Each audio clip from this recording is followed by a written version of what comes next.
എല്ലാവർക്കും മറ്റൊരു വീഡിയോയിലേക്ക് സ്വാഗതം. ഇന്നത്തെ വീഡിയോയിൽ കൂൺ കൃഷിയുമായി ബന്ധപ്പെട്ട് ഒരു ദിവസം ഞങ്ങൾ എത്ര മണിക്കൂർ ഫാമിൽ ചിലവഴിക്കുന്നുണ്ട് എന്നതിനെക്കുറിച്ചാണ് പറയാൻ ഉദ്ദേശിക്കുന്നത്. ഞങ്ങളുടെ ഫാമിലെ ഒരു സാധാരണ ദിവസത്തെ പണികളും അതിന് ചിലവഴിക്കുന്ന സമയവുമൊക്കെ ഒന്ന് കണ്ടുവരാം. വീഡിയോ ആദ്യമായി കാണുന്ന ആരെങ്കിലും ഉണ്ടെങ്കിൽ അവർക്കായി പറയുകയാണ്, ഇത് farm fresh mushroom farm Kannur ജില്ലയിലെ പേരാവൂർ പഞ്ചായത്തിൽ മടപ്പുരച്ചാൽ എന്ന സ്ഥലത്താണ് ഈ ഫാം സ്ഥിതി ചെയ്യുന്നത്. സാധാരണ ദിവസങ്ങളിൽ ഞങ്ങളുടെ ഒരു ദിവസം ആരംഭിക്കുക രാവിലെ 4:30-ക്കും 5 മണിക്കും ഇടയ്ക്കാണ്. രാവിലത്തെ കൂണുപറിക്കലോട് കൂടിയാണ് ഇവിടെ ഒരു ദിവസം തുടങ്ങുന്നത്. വീഡിയോ ഇന്ന് എടുക്കുന്നത് കൊണ്ട് മാത്രം കുറച്ച് വെളിച്ചം വന്നതിന് ശേഷം ഫാമിലെ പണികൾ ആരംഭിച്ചുവെന്നേ ഉള്ളൂ. കൂണ് പറിച്ചെടുക്കുക എന്നത് അരമണിക്കൂറിനുള്ളിൽ തീരുന്ന ഒരു പണിയാണിവിടെ. പറിച്ചെടുക്കേണ്ട കൂണിന്റെ അളവ് കൂടുതലാണെങ്കിൽ മാത്രമേ ഞങ്ങൾ മക്കളിൽ ആർക്കെങ്കിലും കൂൺ ഫാമിലോട്ട് എത്തേണ്ടി വരികയുള്ളൂ. കൂൺ കൃഷിയുമായി ബന്ധപ്പെട്ട വീഡിയോകളിൽ കൂടുതലായും കേൾക്കുകയും കാണുകയും ചെയ്യുന്നത് ഞങ്ങൾ മക്കളിൽ ആരുടെയെങ്കിലും സൗണ്ടും പിക്ചറും ഒക്കെ ആണെങ്കിലും ഇവിടുത്തെ കൂൺ കൃഷിയുടെ A to Z കാര്യങ്ങൾ ചെയ്യുന്നത് ഞങ്ങളുടെ ഈ അപ്പനാണ്. നിങ്ങളിപ്പോൾ ഈ കാണുന്നത് നമ്മുടെ ഫാൻ ആൻഡ് പാഡ് സിസ്റ്റത്തിലെ ഹണികോം പാഡും ഓപ്പോസിറ്റ് സൈഡിൽ ഇതിനോട് ചേർന്ന് പ്രവർത്തിക്കുന്ന ഫാനുമാണ്.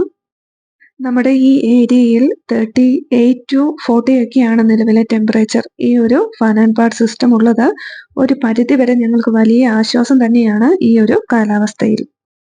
അപ്പോൾ മുമ്പ് സൂചിപ്പിച്ചതുപോലെ രാവിലെ കൂണ് പറിക്കാൻ എടുക്കുന്ന സമയം മാക്സിമം അരമണിക്കൂറാണ്. അടുത്തതായി ചെയ്യാനുള്ളത് പറിച്ചെടുത്ത ഈ കൂൺ കട്ട് ചെയ്ത് വൃത്തിയാക്കി പാക്ക് ചെയ്ത് എടുക്കുക എന്നതാണ്. മറ്റ് കൃഷികളെയൊക്കെ വെച്ച് നോക്കുമ്പോൾ കൂണിന്റെ വിളവെടുപ്പും വൃത്തിയാക്കലും പാക്കിങ്ങും ഒക്കെ വളരെ അധ്വാനഭാരം കുറഞ്ഞ അനായാസമായി ചെയ്യാവുന്ന പണികളാണ്. അധ്വാനഭാരം കുറവാണ് എന്നത് കൂൺ കൃഷിയുടെ വലിയൊരു പോസിറ്റീവ് സൈഡാണ്. സ്കൂൾ കുട്ടികൾ തൊട്ട് പ്രായമുള്ളവർക്ക് വരെ ചെയ്യാമെന്നത് കൂൺ കൃഷിയുടെ ഒരു പ്രത്യേകത കൂടിയാണ്. ഞങ്ങളുടെ പപ്പ 65-ാം വയസ്സിലാണ് ഇപ്പോൾ ഇവിടുത്തെ കൂൺ കൃഷി ഇത്ര ഭംഗിയായി കൊണ്ടുപോകുന്നത്.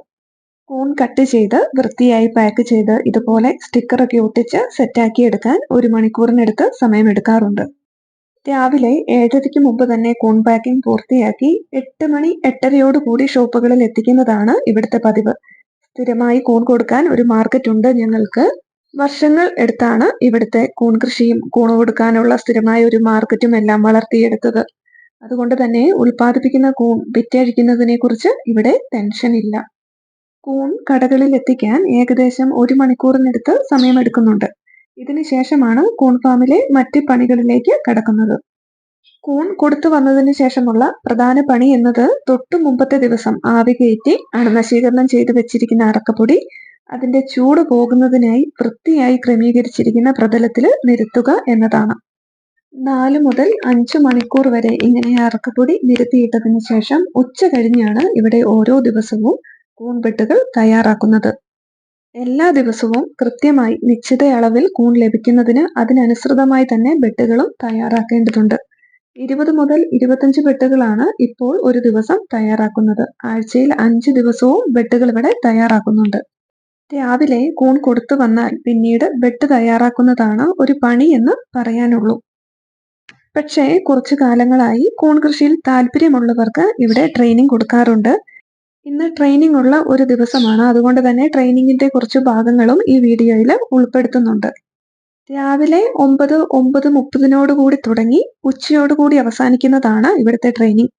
ഒരു ഗ്രൂപ്പ് ആളുകൾക്ക് ഒന്നിച്ച് ട്രെയിനിങ് കൊടുക്കുന്നതിന് പകരം 1-2 ആളുകൾക്ക് ട്രെയിനിങ് കൊടുക്കുമ്പോൾ ട്രെയിനിങ് അറ്റൻഡ് ചെയ്യുന്നവർക്ക് അത് കൂടുതൽ ഗുണകരമാണ് എന്നത് കണ്ട് അങ്ങനെയാണ് ഇവിടുത്തെ ട്രെയിനിങ് അറേഞ്ച് ചെയ്തിരിക്കുന്നത്.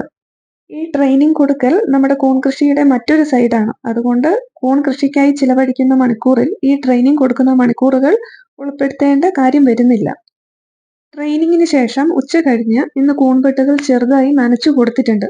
ഫാൻ ആൻഡ് പാഡ് സിസ്റ്റം ഉണ്ടെങ്കിലും ഉണ്ടാകുന്ന കൂണിന്റെ പ്രത്യേകതയും ബെഡുകളിലെ മാറ്റവും മനസ്സിലാക്കി ആവശ്യമെങ്കിൽ കൂൺപെട്ടുകൾ നനച്ചു കൊടുക്കേണ്ടി വരും. കൂൺപെട്ടുകൾ നനയ്ക്കണോ വേണ്ടയോ എന്നൊക്കെ തീരുമാനിക്കുന്നത് ഓരോ വ്യക്തികളുടെ ഫാമിന്റെ സെറ്റപ്പും കർഷകന്റെ അറിവിനെയും ഒക്കെ മാത്രം ആശ്രയിച്ചിരിക്കുന്ന കാര്യങ്ങളാണ്. നമ്മുടെ ഫാമിൽ എന്ത് ഫെസിലിറ്റി ഉണ്ടെങ്കിലും കൂൺ കൃത്യമായി ഉണ്ടാകുന്നില്ല എന്ന് കണ്ടാൽ അതിനുവേണ്ട പരിഹാരവും നമ്മൾ തന്നെ കണ്ടെത്തണം. ഇന്ന് കൂൺപെട്ടുകൾ നനയ്ക്കാൻ ഞങ്ങളുടെ കുഞ്ഞി പെണ്ണും കൂടെയുണ്ട്. ചൂട് കൂടുതലായതുകൊണ്ടാവാം എവിടെ വെള്ളം കണ്ടാലും അത് കൈകാര്യം ചെയ്യുന്നത് ഇപ്പോൾ ഞങ്ങളുടെ ദിലുമോളാണ്.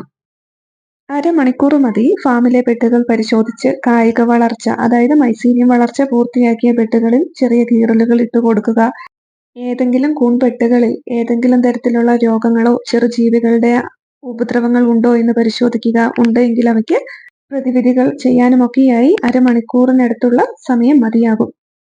രാവിലെ ചോറ് പോകുന്നതിനായി നിരത്തിയിട്ട അറക്കപ്പൊടി ഉപയോഗിച്ച് ബെഡ് കെട്ടുന്നതാണ് അടുത്ത പണി. 20-25 ബെഡുകൾ കെട്ടാൻ മാക്സിമം 1.5 മണിക്കൂറാണ് ഇവിടെ എടുക്കുന്നത്. ഈ സമയം എന്നത് ഓരോ വ്യക്തികളെ ഡിപ്പെൻഡ് ചെയ്തിരിക്കും. കൂടുതൽ എക്സ്പീരിയൻസ് ഉള്ളവർക്ക് ഈ ബെഡ് തയ്യാറാക്കലൊക്കെ വളരെ പെട്ടെന്ന് ചെയ്തു തീർക്കാൻ പറ്റും.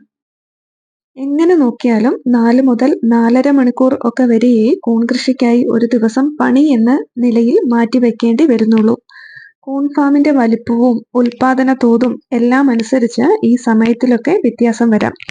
പണി എന്ന നിലയിൽ എത്ര മണിക്കൂർ എടുക്കുന്നു എന്നത് മാത്രമാണ് ഇവിടെ സൂചിപ്പിച്ചത്. ബാക്കിയുള്ള സമയങ്ങളിലൊക്കെ നമ്മുടെ കൃത്യമായ നിരീക്ഷണം ഫാമിൽ ഉണ്ടായിരിക്കേണ്ടതാണ് എന്ന് ഓർമ്മിപ്പിക്കട്ടെ.